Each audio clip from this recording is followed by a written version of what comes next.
Chers amis, bonjour, bienvenue dans mes conseils du samedi. Présenter son entreprise ou son organisation. C'est un exercice qu'on doit mener à un moment ou à un autre, qu'on soit manager, qu'on soit le propriétaire ou qu'on soit simple salarié. C'est notre sujet d'aujourd'hui. Il n'y a pas de présentation type. Ce que je veux dire, que tout dépend de l'objectif. Je parle de ce sujet parce que il y a une semaine, j'ai émis quelques recommandations par rapport à un travail de présentation d'un de mes clients. Le client en question m'a fait savoir que le plan a été recommandé par un incubateur de renom. Ce qui m'a amené à parler de ce sujet et à faire quelques partages. Présenter dépend de l'interlocuteur. Quand on a un financier en face, bien évidemment, il va s'intéresser aux points qui pourraient intéresser un financier. Quand on a un client, il va s'intéresser aux services ou aux produits et surtout à l'utilité qu'il peut en avoir. Quand on est en face d'un éventuel futur collaborateur, bien évidemment, il va s'intéresser sur la façon de vivre, la culture et comment on vit dans l'entreprise. Donc, vous voyez déjà qu'on ne peut pas avoir un seul discours par rapport à ces trois personnes. C'est là où nous allons travailler sur tout ce qui est point essentiel à présenter dans chaque situation. Donc, premièrement, parlons des clients.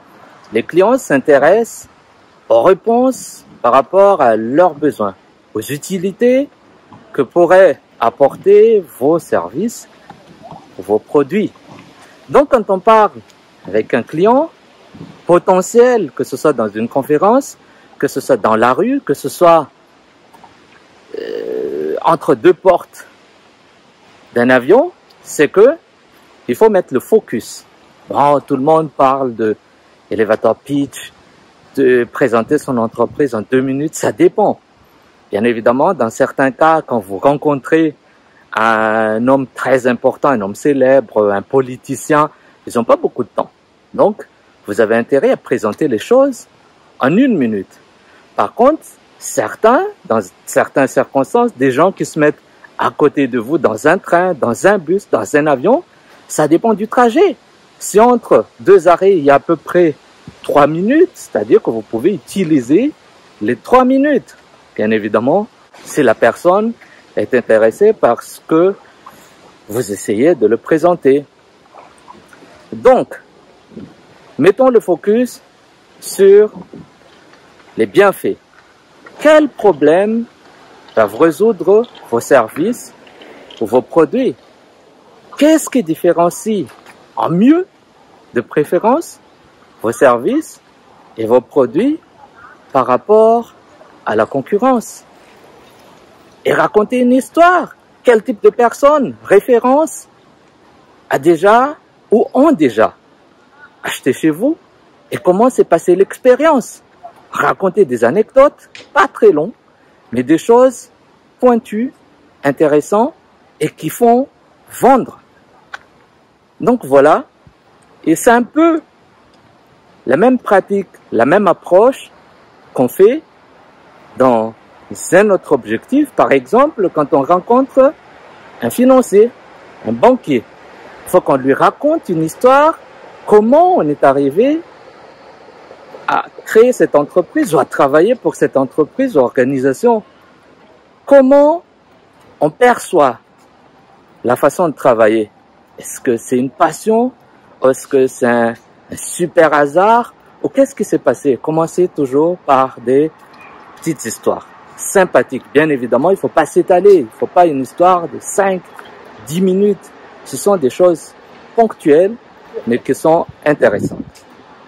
Deuxième chose, quand on parle de financiers ou de partenaires potentiels, qu'est-ce qui pourrait l'intéresser? Ce qui pourrait l'intéresser, c'est la viabilité du service ou de produit ou de l'entreprise. Le retour sur investissement, s'il va mettre son argent dedans, qu'est-ce qu'il va avoir et quand le retour sur investissement et en combien, c'est-à-dire la rentabilité de l'entreprise. Donc là, on rentre dans la partie plus technique, et bien évidemment, si ça rentre dans l'objectif que vous voulez effectuer pendant la présentation, ben, il faut le présenter. Par contre, si vous êtes chez un client et vous dites écoutez, mon projet, ça va me ramener tel pourcent, je pense que au contraire, lui, ce qu'il va dire, ok, dans ce cas, vous pouvez enlever ça du prix et vous pouvez me donner un meilleur prix. Donc voilà. Troisièmement, comme on a dit, quand vous êtes en face ou avec quelqu'un qui sera ou qui seront amenés à travailler avec vous, bien évidemment, il faut parler de votre façon de travailler, les avantages qu'il peut y avoir dans l'entreprise, les possibilités d'évolution qu'il pourrait avoir en travaillant pour vous et vice-versa. Il faut aussi lui montrer quel intérêt vous avez par rapport à lui ou par rapport à elle. On peut dire, ah ok, selon votre expérience, selon votre image, selon ce que vous faites dans votre réseau, ça, vous pouvez aussi nous apporter tel et tels avantages. Comme ça, c'est plus ou moins transparent, tout le monde est content et on sait qu'est-ce que, de son côté, elle ou il attend de l'entreprise et de notre côté, qu'est-ce qu'on attend de elle ou de lui. Et c'est ça. Ce sujet me paraît très intéressant parce que j'y pensais pas, mais quand la personne m'a dit qu'on a déjà une trame de présentation pour notre entreprise, ça m'a fait un peu peur. Parce qu'au début, j'ai posé la question, est-ce que c'est une trame pour une présentation devant des financiers, devant des clients? Et là, c'était un peu perdu. Et quand je regardais la trame et je regardais le contenu, c'était un peu mélangé. Donc voilà, on en a parlé. Si vous avez des questions ou des suggestions, n'hésitez pas à les mettre en commentaire de cette vidéo. Sinon, je vous invite à suivre la page. Et sur ce, je vous dis ciao, ciao et à bientôt. Au revoir.